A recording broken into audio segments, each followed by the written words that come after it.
1 KG beef కడుక్కొని పక్కన పెట్టుకుని గోంగూర ఆకులు మా ఇంట్లోనే పండించుకున్న ఆకులు శుభ్రంగా కోసుకున్నానండి. అలాంటి ఆకులు బాగోవు, పడేసుకోవాలి.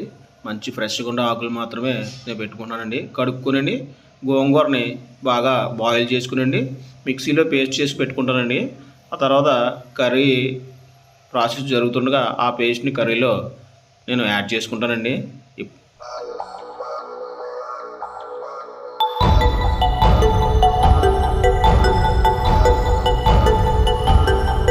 ఇప్పుడు దీన్ని రుబ్బుకుని రెడీ చేసి పక్కన పెట్టుకుందామండి.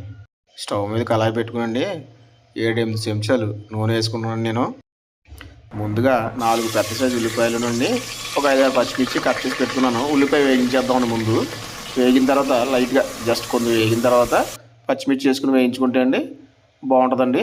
ఆ తర్వాత ఒక టమాటా ముక్కలు కోసి పక్కన పెట్టుకుంటున్నానండి. అవన్నీ కూడా బ్రౌన్ కలర్ వేగేంత వరకు వేయించుకుందామండి. మూత పెట్టేద్దాం ముందు ఒక 2 నిమిషాలు జస్ట్ అలా వేగితే ఆ తర్వాత టమాటాలు యాడ్ చేసుకుందామండి. మూత తీసి చూద్దామండి. చూడండి బ్రౌన్ కలర్ కింద వేగినాయి కదండి ఉల్లిపాయలు. ఇప్పుడు టమాటాలు వేసుకునండి దీంట్లో వేయించుకుందామండి.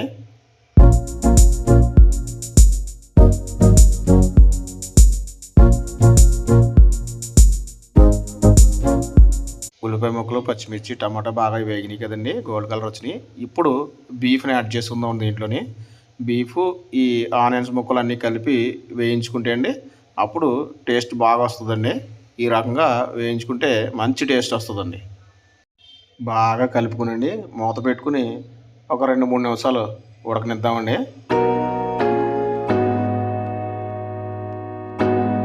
తీసి చూద్దామండి. చూడండి వాటర్ రిలీజ్ అయిందో ఒకసారి అటు ఇటు కలుపుకునండి. మళ్ళీ మూత పెట్టేసి 5-6 నిమిషాలు బాగా ఉడకనిద్దామండి. మసాలా ప్రిపేరింగ్ అండి ఇలాగన్నీ రెడీ చేసి పెట్టుకునండి. ఒకసారి కళాయి మీద బాగా వేయించుకునండి. మిక్సీ పట్టేసుకుని పేస్ట్ కింద తయారు చేసుకుందామండి.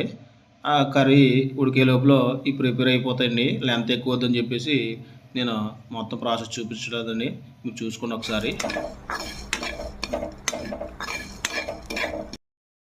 మిక్సీ పట్టిన మసాలా పేస్ట్ మొత్తం దీంట్లో వేసుకునండి. కర్రీలో బాగా కలుపుకునండి. మూత పెట్టుకుని కనీసం 5-6 నిమిషాలైనా సరే అండి బాగా ఉడకనిద్దామండి. ఆ తర్వాత మనం తయారు చేసి పెట్టుకున్నటువంటి గోంగూర పేస్ట్ని యాడ్ చేసుకుందామండి. ఉడికించిన గోంగూర అండి మిక్సీ పట్టి నేను పేస్ట్ కింద తయారు చేసుకున్నానండి. ఇప్పుడు ఈ పేస్ట్ని ఇదే కర్రీలో యాడ్ చేసుకునండి బాగా కలుపుకునండి. ఆ తర్వాత దీంట్లో ఇంకేం ఐటమ్స్ పడతాయో అవి కూడా యాడ్ చేసుకుందామండి. అలా జస్ట్ కొంచెం బాగా కలుపుకుంటే అండి ఈ గోంగూర ఈ బీఫ్ మొత్తం అన్నీ బాగా కలుసుకుంటాయండి. ఆ తర్వాత నేను కారం ఉప్పు వేసుకుంటానండి. ఒక 4 చెంచాలు కారం అండి, ఒక 2 చెంచాలు సాల్ట్ వేసుకున్నానండి. దీన్ని కూడా బాగా కలుపుకునండి. అప్పుడు కొద్దిగా వాటర్ యాడ్ చేసుకుందామండి. వాటర్ యాడ్ చేసుకునండి 7-8 నిమిషాలు గోంగూర కడిగిన ఆ పేస్ట్ నీళ్ళు కూడా దీంట్లో వేసేస్తున్నానండి. బాగా బాగా మిక్స్ అయ్యేలా కలుపుకునండి. మూత పెట్టుకుని ఒక 4-5 నిమిషాలు బాగా కుక్ చేసుకుంటే అండి కర్రీ ప్రాసెస్ రెడీ అయిపోతుంది. చూసారండి వాటర్ వేసాం కదా, గోంగూర వాటర్ అది మొత్తం దాంట్లో కలిసిందండి. ఇప్పుడు మూత పెట్టేసుకుని ఉడికించుకుందామండి. మూత తీసామని చూడండి ఎంత బాగా ఉడికిందో. ఆ గ్రేవీ అంతా దాంట్లోకి వచ్చిందనమాట అండి. ఇది రైస్లోకి కానీ చపాతీ పరోటాలోకి కానీ అద్భుతంగా ఉంటుందండి. మూత పెట్టుకుని మళ్ళీ 2-3 నిమిషాలు ఉడకనిద్దామని. దగ్గరికి వచ్చిందండి. అంతే అండి కర్రీ రెడీ అయిపోయినట్టండి. ఈసారి మరీ దగ్గరకు వచ్చేస్తే బాగోదండి. చూడండి ఎంత అద్భుతంగా ఉంటుందండి. పుల్లగా బీఫ్ దాంట్లో వేసిన మసాలా అదిరిపోతుంది అనమాట అండి. మీరు కూడా ట్రై చేసి ఫ్రెండ్స్ ఎలాగుందో ఒకసారి చెప్పండి ఫ్రెండ్స్. Okay, thank you. ఈ కర్రీ కనుక మీకు నచ్చితే ఒక లైక్ చేయండి. అలాగే నా ఛానల్ సబ్స్క్రైబ్ చేసి పెట్టుకోండి ఫ్రెండ్స్.